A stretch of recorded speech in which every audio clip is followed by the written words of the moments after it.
Great, well, welcome everyone, and thank you for coming out tonight. My name is Stephen Pitterman, and I chair the steering group of the York Human Rights City Network.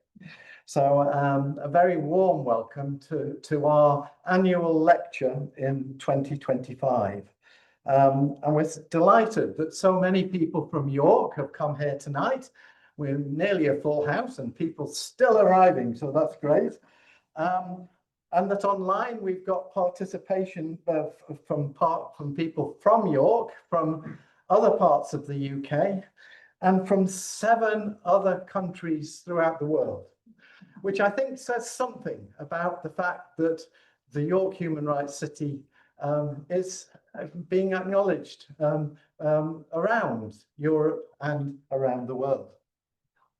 So first, I'd like to acknowledge the day that we are meeting on, when many commemorations are going on here in the UK to mark the end of the Second World War in Europe. I have to admit that when we set this date, I had no awareness of the significance of the day, but it is appropriate that we are holding our lecture on this day.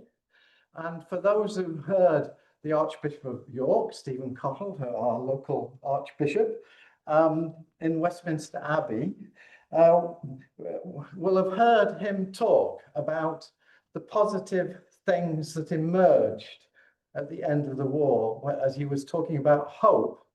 And he gave particular mention to the United Nations.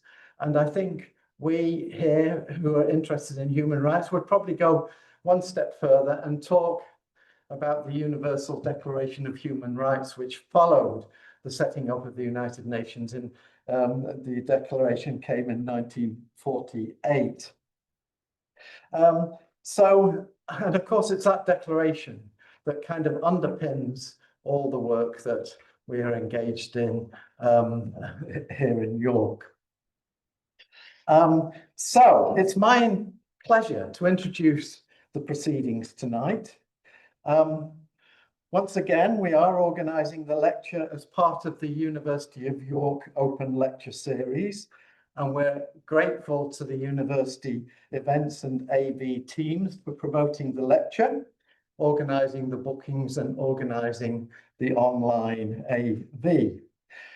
And whilst I'm offering thanks, I'd particularly like to mention Jenny Manning and Natalie Jackson, who are signing for those of us who are here at the King's Manor. And I've got a couple of other announcements that someone's just asked me to make, and I've forgotten what they are. Yes, this is for people who are online. Just to mention that there are captions. People can put on the captions and they will get the words, if that would be helpful. And also, we are hoping to have a Q&A session. And for people who are online, it would be great if you have questions, if you could put those in the Q&A, and we will work on that as we move on. So the York Human Rights City Network came together about 14 years ago now to explore how we could make human rights feel real at a local level.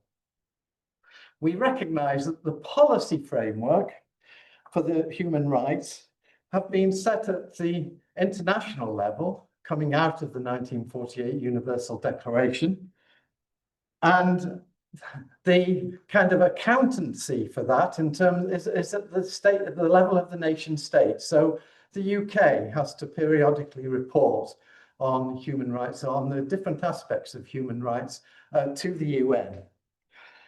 But it's our view that it's really at the local level that people either experience the benefit of the human rights or actually recognize the problems that if their rights are not respected.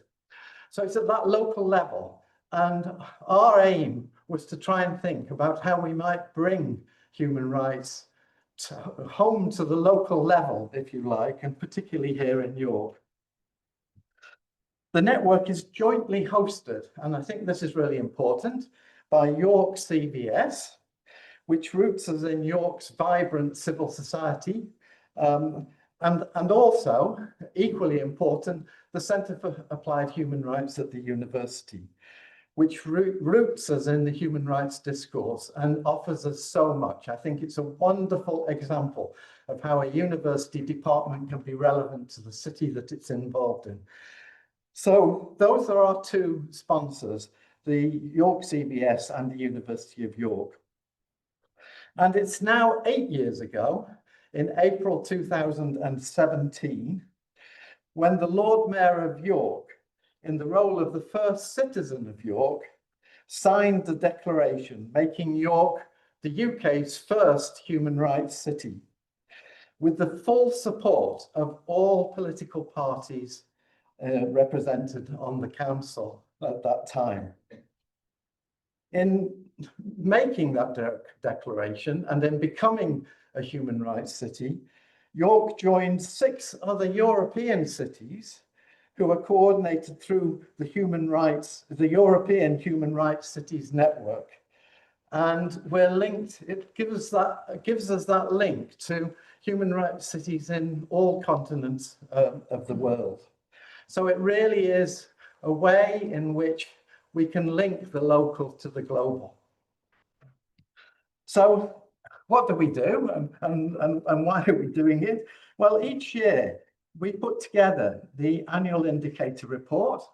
This is the one that we have just published for 2024, and I see that Finn Toland has just arrived, and Finn was the primary author of this report, and I think it's the best report that we've yet done. This is our 9th annual report, and you'll see that we call this the state of the city, because it gives us a real indication about what is happening here in our city of York.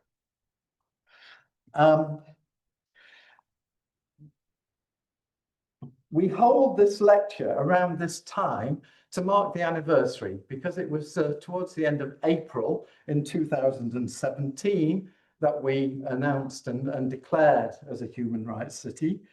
And in that declaration, we committed, and the agencies that signed and were involved at that time, we committed to embrace a vision of a vibrant, diverse, fair, and safe community built on the foundations of universal human rights.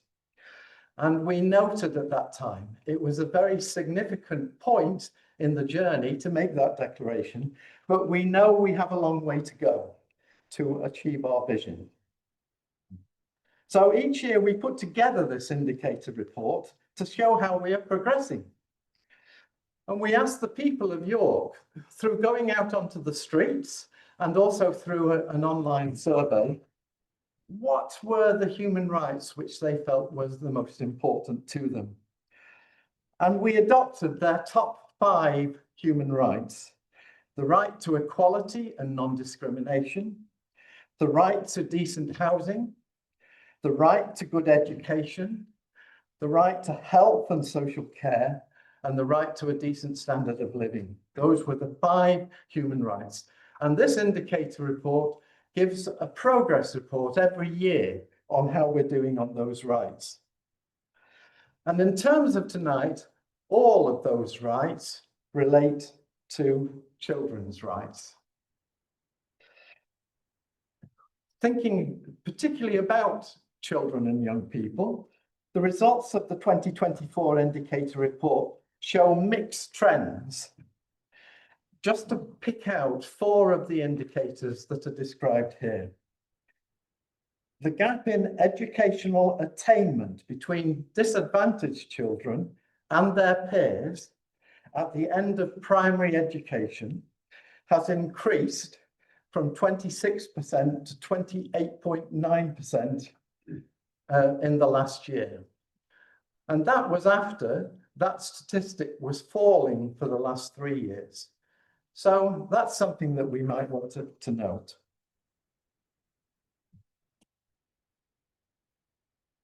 The proportion of young people not in education, employment or training increased from 0.8% to 1.4%. Again, after falling for several years from a high of 3.3%. And that was very interesting because when that level was at 3.3%, we found that it was more or less double the national average. That here in York, we had nearly double or about double the number of young people who were not in training and education in the city. And it was through our partnership with the City Council that we actually had a working group set up to think about that. And as a result of that working group's work, the level dropped to well below the national average, which it still is. But I think it's interesting that from the indicators, there's been a rise in the last year, something that we need to note. But more positively, the percentage of York's children living in poverty fell in 2024 from 19.3% to 17.9%. That is very good news, but it still means that more than 1 in 6 of the children living in our city are living in poverty. And likewise, the average number of children living in temporary accommodation in York decreased from 59 to 43. So again, a very good statistic which shows that actually things are getting better in that respect. So thinking about these statistics is important. And the parents' and state's role in enabling children to thrive is built into the UN Convention on the Rights of the Child. But as I think we are going to hear this evening, the convention is much more than this. It's about giving our children and young people agency to articulate what are the important themes for them. I'm now going to hand over to Professor Paul Grady, who is the director of the Centre of Applied Human Rights at the University of York and a core member of the network steering group here in York. And he is going to introduce our speaker.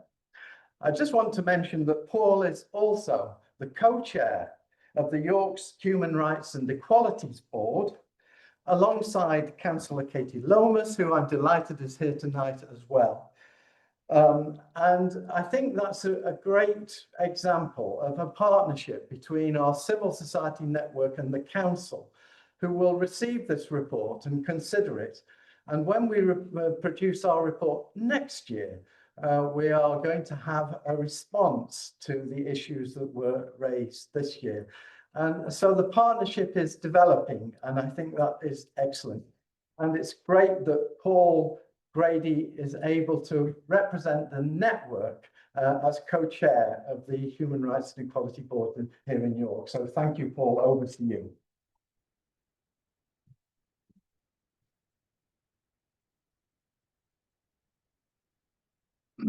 Thank you, Stephen. The last time I was tasked with introducing the speaker to our annual lecture was online. And after about 2 sentences, I lost my connection and disappeared from the screen. I'm not sure, and actually I think you had to pick up pieces. I'm not sure what the in-person equivalent of that would be, but I'm hoping it's not going to happen tonight. It is a great pleasure to welcome Professor Anne Skelton to give the lecture tonight. I first came into contact with Anne quite a number of years ago now, doing research on the South African Truth and Reconciliation Commission in South Africa. And she was incredibly generous with her time and her networks in supporting me in that work. So it's really wonderful to come back, make a connection with her again in relation to our work on children's rights, and to invite her to the lecture tonight. As you may have seen from the background documentation, Anne holds 2 chairs. She holds a chair in Children's Rights in a Sustainable World at the University of Leiden, and a UNESCO Chair in Education Law at the University of Pretoria. She's also a practicing lawyer. She's been counsel in a number of landmark groundbreaking cases, creating groundbreaking jurisprudence before the South African Constitutional Court. At a global level, she served on the UN Committee on the Rights of the Child and has, for the last couple of years, chaired that committee. So in a nutshell, she's very eminent and we're very lucky to have her. Tonight, she's talking about the right to protest for children and young people, setting an agenda for human rights cities. Young people and children are clearly at the forefront of many contemporary protests on climate change, for example, environmental justice, to name just one issue. I think what Anne's going to do is to give us a bit of history. In our discussions preparing for this lecture, she gave me an insight into some really fascinating historical examples of the role that children and young people played in protest. And I know that she's trying to kind of visibilize the hidden history of young people in protests. So I think she's going to say a bit about that, a little bit about the UN Convention, which Stephen has already mentioned, which is obviously the legal underpinning for those rights that inform the right to protest. And then she's going to set an agenda for human rights cities, and I'm hoping she's going to challenge us within the city to think about what we can do within the city to make York a more amenable environment, if you like, for young people and children to protest. One thing I'd like to say is that the lecture is very timely. Stephen mentioned the Human Rights and Equalities Board. We had a meeting only last week where we were looking at children's rights and poverty in the city. There's a lot of really fantastic work going on in the city on those issues, but clearly there's always more that could be done. And we're in the process of setting up a task and finish group, which will take that agenda forward. So there's hopefully a very fertile ground in which what you're going to say and the arguments you're going to make and the recommendations you're going to give us will land today. So thank you ever so much for agreeing to give this lecture. Please join me in welcoming Anne to give this year's annual lecture.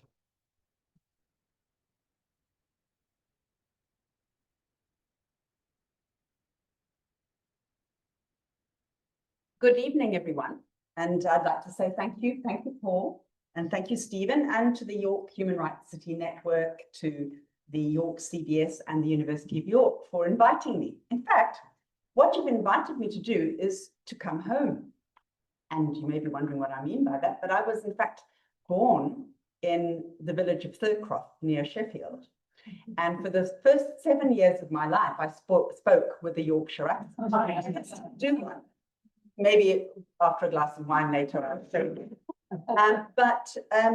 My parents then emigrated to South Africa, and so I lived in South Africa from the age of 7, and I fully consider myself to be a South African. And I have worked for most of my career on children's rights in South Africa, and only really in the last decade did I shift to the international realm on children's rights. So I'm fully committed to the idea that the most important work on children's rights, on human rights, happens on the ground, in the towns, in the cities. And I often say to my students, wherever you are, you will be doing international children's rights. You'll just be doing it in your street or in your village or in your city. So I think that's a very important perspective for us, because after all, you can't make any change where there are no children living. You can only make change where children are living.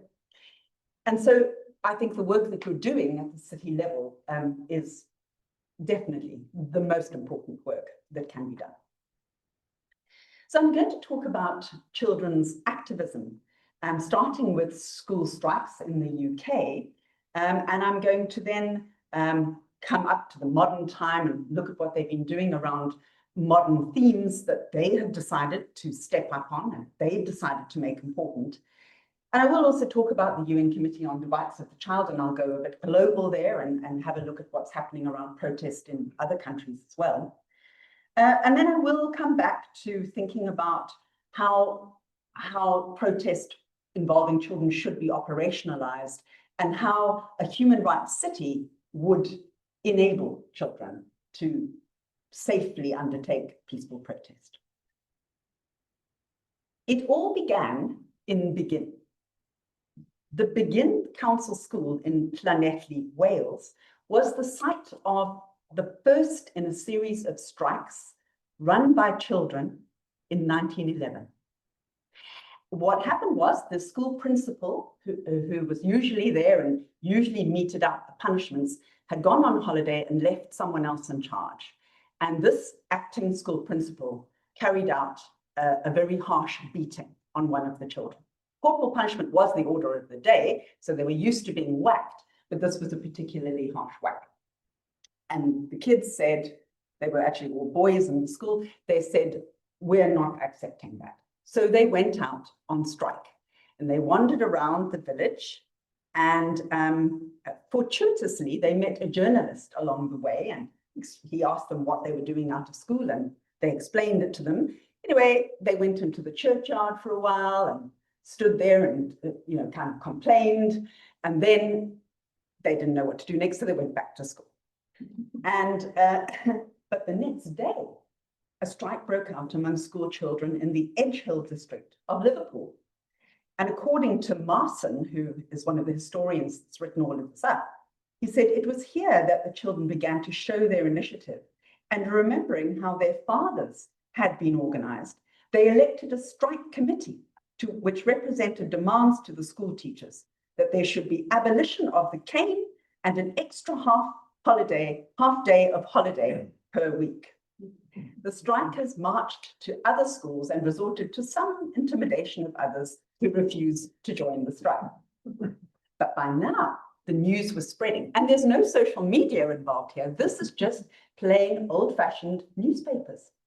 But within a day, the newspapers had got it out there, and it was all over the country. Children were clearly reading the newspapers, which I find impressive. And they then they continued to carry out these strikes. So the Birmingham Daily Mail said about the Manchester schoolboy strikers the following: formerly, boys drew their inspiration from tales of adventure, of the more romantic episodes related in their history books. The advent of the picture press and the cinematograph has brought them into closer contact with current events. Their conduct of the strike reveals a close intimacy with the methods employed in the railway and dockers' strikes. In any event, the strikes spread very quickly, and in the end, 63 schools across the UK were affected with school strikes. And I mean, these were clearly child-led strikes.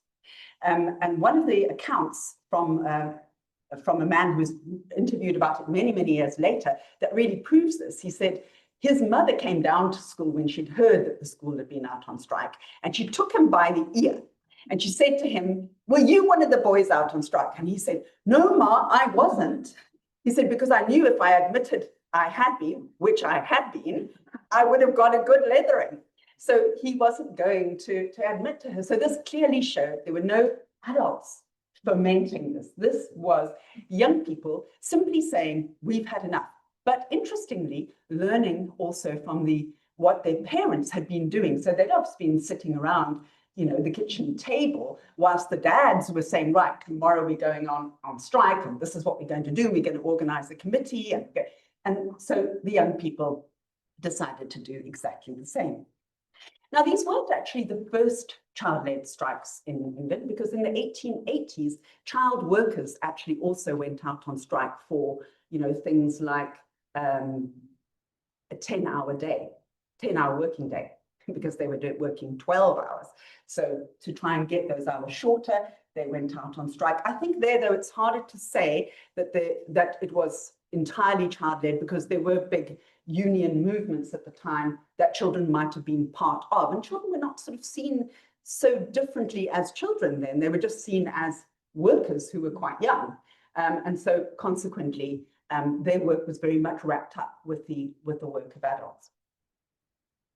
But what we can see is that it isn't a new phenomenon. And in fact, children do feel very strongly about things. And we've all experienced protests in our own homes by our own children about things they feel strongly about.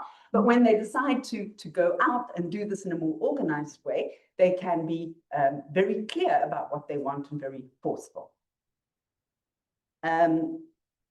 In the 1970s, children picketed outside Parliament to put an end to corporal punishment in schools then. And then coming to much more recent times, in 2014, a 13-year-old girl named Violet Potter led a school strike in solidarity with 2 of her teachers who had been fired. So sometimes we see that children don't only fight for their own rights, but also for the rights of others. And there's perhaps no better example about this than children deciding that adults were not taking climate change seriously enough, and therefore that they would, on behalf of all of us, put this to the top of the agenda. And not only do they do that on behalf of all of us, they also quite often talk about doing it for future generations. So they often say, we've got to preserve the planet for future generations. And some of them also say that they're doing it for other species as well. So they're kind of intergenerational and they're interspecies in the way that they think about rights. So children have really moved this. A few years ago, honestly, in children's rights, we didn't see climate change as a big children's rights issue. We do today, and that's because children made it so. So Fridays for Future, we all have heard about, and we all know how that spread through schools, through school strikes all over the world, and has really then led to children's activism in really important international spaces like the COP meetings, and they have earned themselves. They've fought for and won a place at the table of negotiating in COP. So what is this right for children to protest based on, and how is it developing in the world of international human rights? So children's right to freedom of association and assembly is in Article 15 of the UN Convention on the Rights of the Child. And I should just pause for a moment, although most of you probably know this, the UN Convention on the Rights of the Child is the international treaty that sets out children's rights. It was adopted in 1989, so just over 35 years ago. And it, in fact, is the most ratified treaty in the world. All states of the United Nations have ratified the Convention on the Rights of the Child, except for the United States of America. They haven't ratified the Convention on the Rights of the Child, and it doesn't look as though that's going to happen during the current term. So it sets out a range of rights, and one of the remarkable things about the Convention is that it sets out both civil and political rights of children and socio-economic rights. And prior to that, the UN Declaration of Human Rights from 1948 that Stephen mentioned earlier was focused mostly on civil and political rights. And then we had 2 big covenants, one on civil and political rights, the ICCPR, and one on socioeconomic rights, the ICESCA. Let me just do the quick one.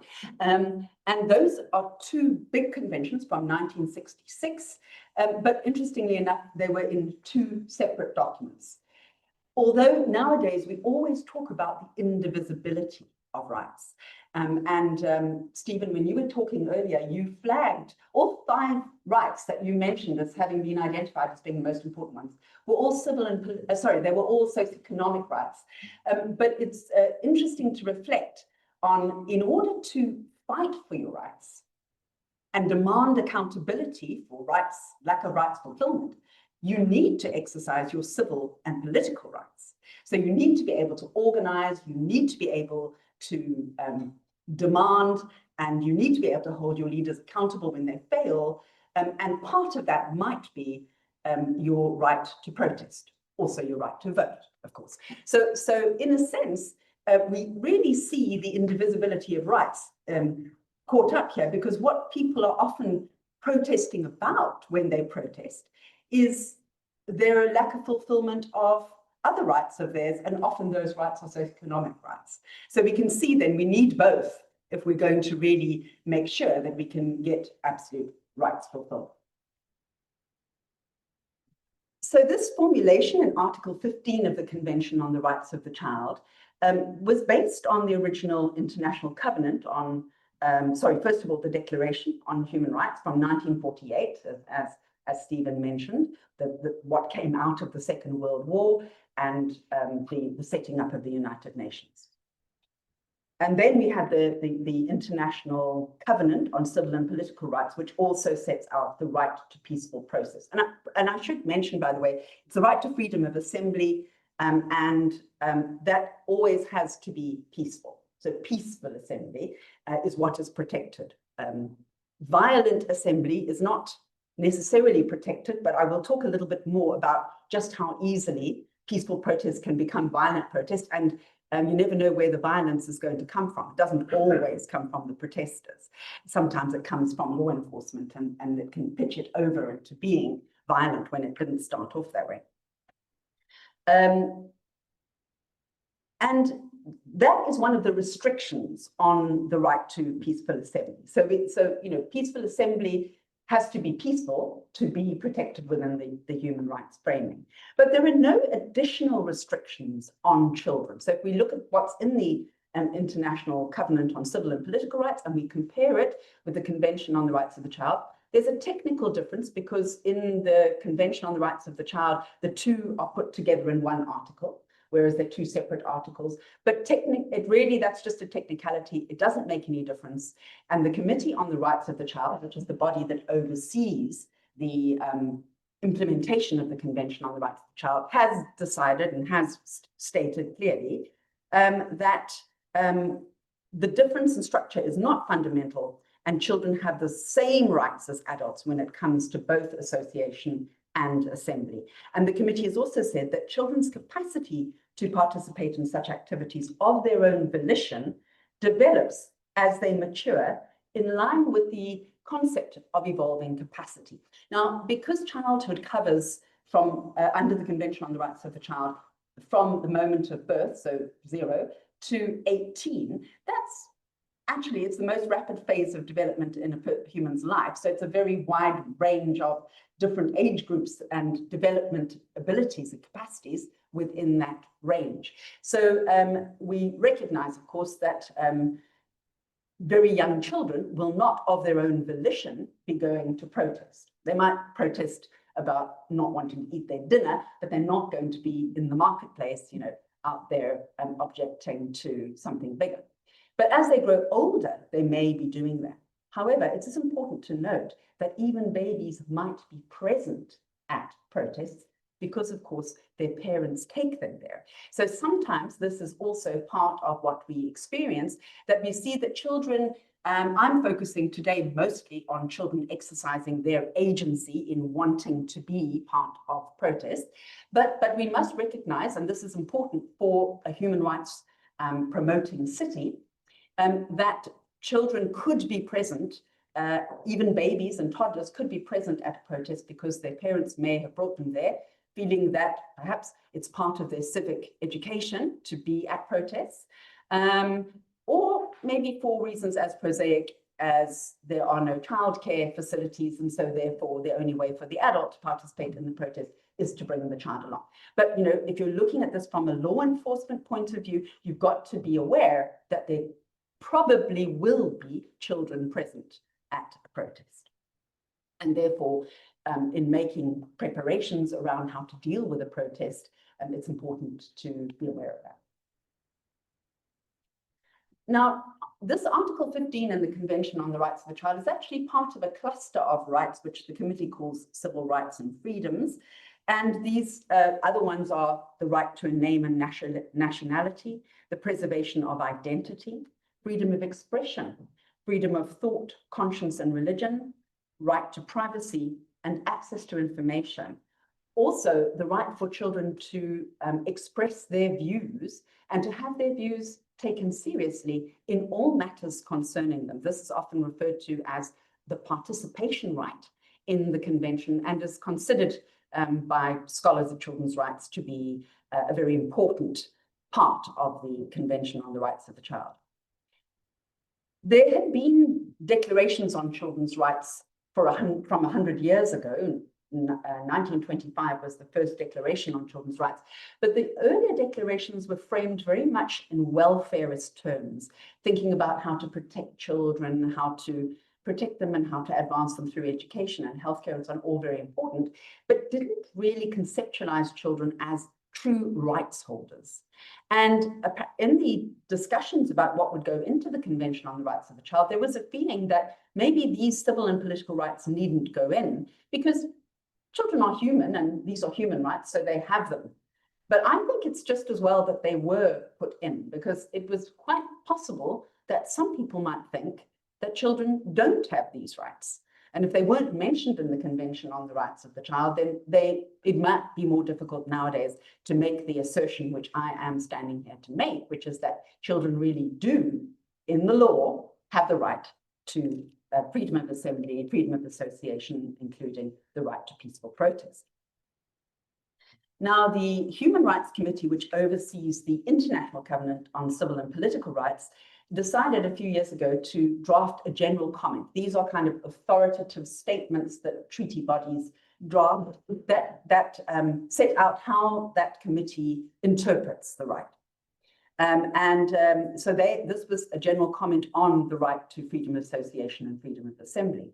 And many children made submissions to the drafting of this document to say, this is what we would like to see, and this is how we see children's right to protest being included in this document. Well, in the end, it was a little bit disappointing what came out in General Comment 37. It said, this is the only mention of children. Training should sensitize officials to the specific needs of individuals or groups in situations of vulnerability, which may in some cases include women, children, and persons with disabilities when participating in peaceful assemblies.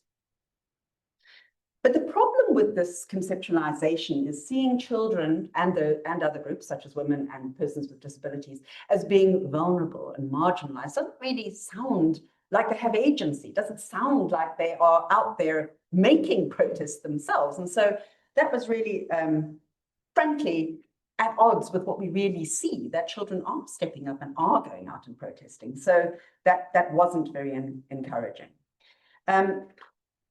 The Committee on the Rights of the Child, on the other hand, held a special day of discussion. These are kind of days where the committee invites stakeholders to come and discuss particular themes.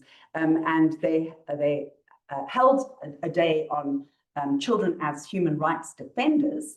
And in that context, I think the committee made it very clear that children should be recognized as human rights defenders, not just as child rights defenders. Indeed, children's rights is part of what they do, but they defend the rights of all people sometimes. So therefore, they are child human rights defenders. And I think this is very important because there's a whole body of human rights work that is about the rights of human rights defenders as well, which is actually, I think, the focus of Paul's work here at the UNESCO Chair.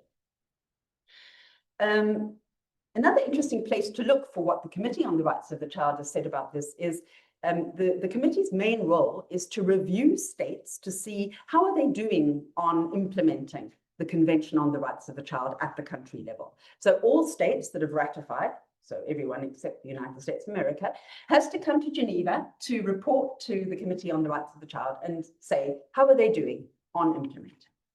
And in the process, they then, at the end of that session, they get concluding observations, which are really like recommendations, to go back and improve. And then there'll be a cycle of 5 years. They'll have 5 years to try and put in place what's been recommended. And when they come the next time, the committee will say, we told you to do this, and what's happened? So just selecting out from a few countries, it's really interesting to see what the committee said about the right to protest. For example, to Ecuador, the committee said that it was concerned about violence against children during public demonstrations and disciplinary measures and sanctions imposed on children who take part in protests, and recommends that the state party promote, protect, and facilitate freedom of association and peaceful assembly of children, and withdraw laws and regulations that allow for sanctions in connection with the exercise of the right to freedom of association and peaceful assembly. Concluding observations to Panama, speed up the adoption of a protocol on how to deal with children in the context of public demonstrations and ensure it's in line with the convention. Create a complaints mechanism for children who faced any form of violence, excessive use of force, or arbitrary detention during public protests, and set out adequate sanctions for public officials that violate the right to freedom of association and peaceful assembly. Concluding observations to El Salvador. The committee encourages the state party to promote and protect the right of children to freedom of association and peaceful assembly, and to ensure that in the current climate of violence, law enforcement officials and other professionals are trained adequately to respect those rights. Chile. The committee is deeply concerned about the repressive manner adopted by the state party to address the 2011-2012 demonstrations by school children demanding changes in the education system and the abusive use of detention measures. The committee recommends that the state party develop and monitor the implementation of police protocols and procedures on dealing with public protests that are compliant with human rights standards and the convention in particular. So far, all countries from Latin America, right? So obviously children are very busy with their protests there. But let's move a little bit closer to home, Hungary. Amend legislation to permit children, including those under the age of 14 years, to hold positions in civil society organizations. Now, that was responding to complaints by children that below the age of 14, they weren't allowed to participate in civil organizations. Ensure that children enjoy their right to freedom of expression, including when participating in peaceful demonstrations, and do not suffer negative consequences, such as charges of petty offences by police. Australia. The committee expresses its concern and disappointment that a protest led by children calling on government to protect the environment received a strongly worded negative response from those in authority, which demonstrates disrespect for the right of children to express their views on this important issue. It was actually the Prime Minister. We had a bit of a debate as to whether to say that, but in the end it was those in authority. Yes, he said children should be in school. They shouldn't be out talking about the environment. They should all be in school. United Kingdom. The committee reviewed the United Kingdom in 2023. Noting with concern that the Police, Crime, Sentencing and Courts Act 2022 and the Public Order Act 2023 may restrict a child's right to freedom of association and peaceful assembly, the committee recommends that the state party strengthen children's right to freedom of association and peaceful assembly, including by repealing measures in those acts and removing provisions from the Public Order Act that limit children's rights to participate. Strengthen measures to prevent the use of acoustic devices to disperse public gatherings of children, such as mosquito devices. Ensure that children are not threatened for exercising their right to freedom of association and peaceful assembly, including for their involvement in climate activism. So you can see then that the committee very often reflects on this in all kinds of different contexts. In some situations where children are facing real violence, and then in others where they're being discouraged through mosquito, what are they called, acoustic devices. Also in the UN system, there are special rapporteurs that focus on the right to protest and focus on the rights of human rights defenders. For example, the special rapporteur on freedom of peaceful assembly and association, Clément Boule, issued a special report on the exercise of these rights in the context of climate justice. And he pointed out that children face particular difficulties and threats. He said they face particular challenges in exercising their rights in the context of climate crisis. In addition to having to confront all of the barriers faced by adults, they often face barriers affecting children in particular, including limitations imposed based on discriminatory policies and practices. Children attempting to exercise their right to peaceful assembly have faced limitations placed on access to information, as well as threats of violence, including threats by adults who disapprove of their civic engagement and human rights activism. He points out that children who've participated in the Fridays for Future movement, for example, in some countries faced quite negative feedback within the school context and community context. And he says these kinds of violations are often condoned and even supported by authorities. I remember actually during, at some stage when there was children out protesting, the Children's Commissioner of Scotland and the Children's Commissioner of England had different views on whether children should be out protesting or in school. And I'm sorry to say it was the English Commissioner that took the less generous view there. So that special rapporteur has spoken out about violence against particular child activists such as Francisco Vera from Colombia, who's actually had to leave his home country and now lives in Spain as a result of violence arising from his climate activism, which started when he was only 11 years old. He's 16 now, and he's still an activist, very busy. You can follow him on LinkedIn. It's quite entertaining. Then the recognition of children as human rights defenders, as I've already mentioned, the committee describes children involved in activism as child human rights defenders. And that has been an important theme coming out of that day of general discussion. And currently the committee is working on a general comment on access to justice for children, in which the role of children as human rights defenders is highlighted as an important aspect. And the UN Special Rapporteur on Human Rights Defenders, Mary Lawler, put out a report last year. She interviewed over 100 children and young people from 37 countries. And she said that there's been a really interesting upswing in protests by children and young people in recent years. She said using new tactics and innovative campaigning, reinvigorating old social movements and kickstarting new ones, including on climate action, racial justice, and gender equality. She notes that within the UN, there is a greater awareness of the need to include children and young people in human rights work and towards the maintenance of peace and security as well. And she records that at a regional level, in the 52nd session of the Human Rights Council in 2023, Luxembourg put forward a joint statement on behalf of many other countries as well on children as human rights defenders, which acknowledges the barriers, risks, and reprisals that child human rights defenders face, and asking states to take action to make it easier for children to protest, and in fact, to empower them to do so. And in that report, it talks about the fact that children are facing harassment, blackmail, and that so much protest now has moved online.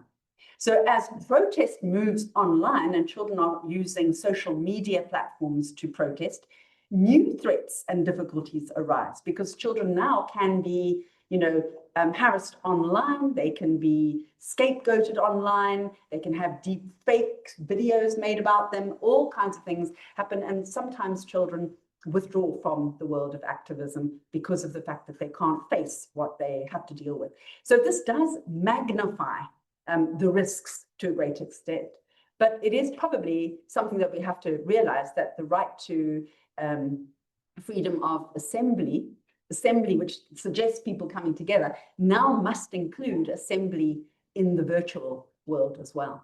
And therefore, if we're thinking about protections, we also have to think about protections in that space too. So it's becoming increasingly complex. So, what are the dangers then that children are facing? I've spoken a little bit about the fact that they can be facing these dangers online, but quite often they may be facing the possibility of violence being used by law enforcement officials and arrest as well. So I'd like to give examples now from various places. For example, in Iran, children aged between 9 and 15 have been shot and killed by law enforcement officers during protests in recent years. And we will all remember the protests led by Iranian girls, which also resulted in the deaths of many of them and a great deal of use of force.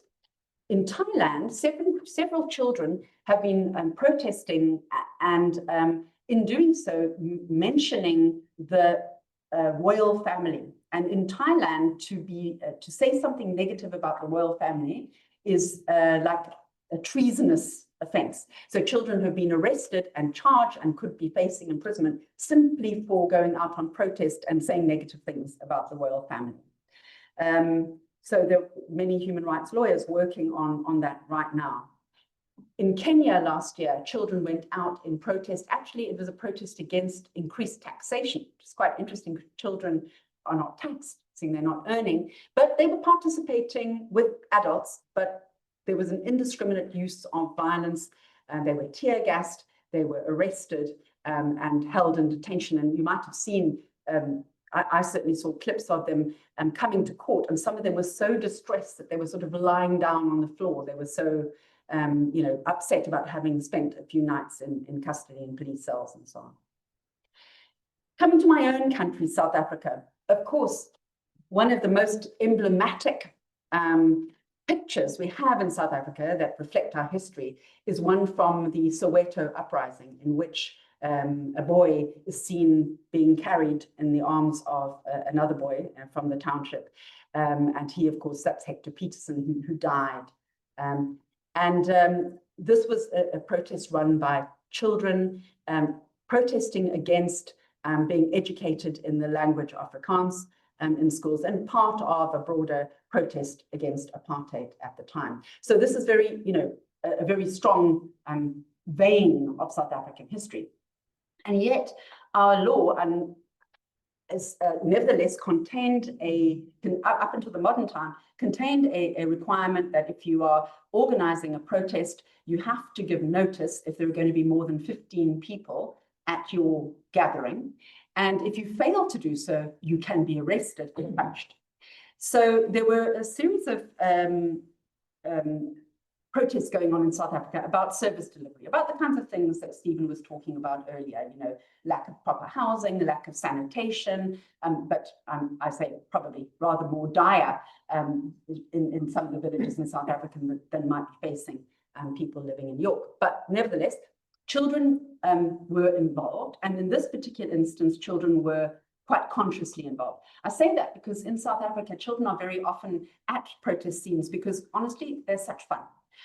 There's a lot of singing that goes on in South African protest, and a kind of dancing movement that's called toi toi that young people really like to do. It's very energetic, and so if that's going on in your township, you're going to want to be there, right? Like it's one of the most fun things that's going to be happening. So you'll get yourself to that space and you'll be part of it. So often we see on television lots of children and young people in any kind of protest that's going on. But in this particular story that I'm telling now, which ended up in a court case, these children were more organized than that. They were part of organizing committees and so on. And they chained themselves to the railings of government buildings in groups of 5. And they did that to try to avoid the 15, you know, they didn't want to have 15, but they kind of knew as well that it's very hard to stop other people from coming and joining you. And that's, of course, what happened. It was mobbed. Lots of people came, so they all got arrested. And what's interesting was then that lawyers took up their case, and particularly the case of the children, in the Constitutional Court case that ensued from all of this. So it just started off in the ordinary magistrates court, but ended up with a whole question about, is this law that says you can be arrested just because you fail to give notice of a protest, is that constitutionally compliant? And the court ultimately found that it was not, that it was an overreach. But they said something really very particular and special. This case is called Mlungwana versus the state. And the court actually, I always love it when children participate in you could be protesting that I'm going on a bit too long. That, you know, this whole idea of children participating in protest, what the court said about this was fascinating. The court said, well, children don't vote. And so for them, protest may be the only way that they can participate in civic activity. This is the only way that they can express their vote, because they can't do it at the ballot box. So therefore, there may be a special need to protect and uphold children's right to vote. South African Constitutional Court, gotta love it. So I think in the end, we see then that this is a real right. You know, I'm not dreaming it up. It's real. The many countries have recognized or are recognizing that they need to do more. So let me end then by talking about what a human rights city like York can be doing to enable children's right to protest. And I'm drawing here from a UNICEF report that came out last year called Free and Safe to Protest, in which they make a lot of recommendations to states about what they could do. One of the things that they make the point about is that the scope of these recommendations are for all children, whether they're there of their own volition, or whether they're there because parents brought them along, or whether they're there because they like toi toi. So all of those reasons might be, as long as you know that there could be children at a protest, you've got to shift the way you think about it. And the what's important is that there's a planning phase. If there's likely to be a protest, there should be a planning phase. And then there's the process of the protest itself and what could be done then. And then there's the kind of reflection afterwards, work that needs to be done afterwards as well. So before an assembly, human rights cities should build the capacity of children as rights holders to exercise their right to protest peacefully by teaching them that there's a difference between peaceful process and non-peaceful protests and how to go about doing that. And this includes, organizers of events, also teachers, parents could be involved in this as well. And obviously joint planning of events that also involve children and hear from them what they would like to do and how they would like to participate. And I've read about protests in India, for example, where there's often a part of a protest, which is where the children can go and make posters and do colouring in. And there's some people whose job at the protest is to look after the children during the protest and to make sure that they are participating in ways that they want to. So younger children might be doing poster making, whilst older children might be holding up placards or might be standing at the front line or whatever they might want to be doing. So finding out what children want to do and working with them to do that. If it's going to be a very big event, then having a missing child plan is a good idea because children can often get separated from parents in these kinds of events. So then where should they go if they get separated? And they should know that beforehand. I think it's also important for human rights cities to exchange good practices and ideas. So beforehand, they could say, well, Glasgow did COP. What happened at COP? How was that handled? Was there any work done with children before COP? And then one can learn from experiences of others. When it comes to during an assembly, then obviously it's very important to ensure that there's avoidance of use of force of arrest and detention. Also surveillance and how surveillance is done and the extent to which it is used and what happens to the materials afterwards if there's footage.